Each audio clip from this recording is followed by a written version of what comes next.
Okay, one of the things I want to point out about the general theory, I don't think it's been pointed out enough. He really has a certain sociology, an economic sociology in general theory. It's been sort of alluded to here this weekend. He sets up three social classes, basically. The key to his general theory, the three social classes in society. One is the consumers. Consumers are nice guys. Their consumer spending is important, but they're dumb. They're robots. They're passive, determined robots. And they might be lovable in a way, but they're stupid and passive and robots. Then you have the investors. That's the second category, second social category. Investors are not robots. They have free will. They're dynamic. They have free will. They're interesting people and so forth. But they're irrational. They're crazy.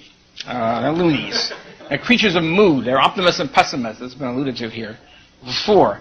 And they wake up in the morning, they feel good, they go out and invest. If they wake up tomorrow morning and feel lousy, they stop investing.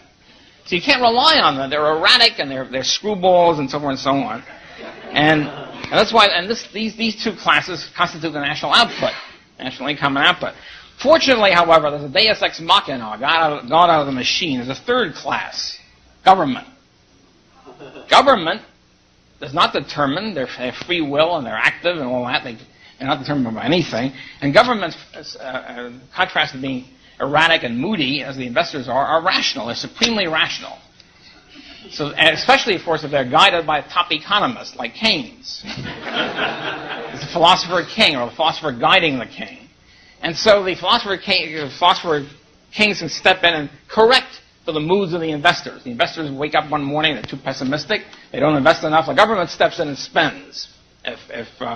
If the investors are too manic and they invest too much, the government steps in and taxes them, or us. And so the government is the wise governor or balancing machine in the system, since they're wise and supremely rational. By the way, that's the reason why government spending in the Keynesian national income statistics is always considered similar to investment. It's honorary investment. Whatever the government does is investing because they have free will, and so in contrast to consumers who are robotically determined.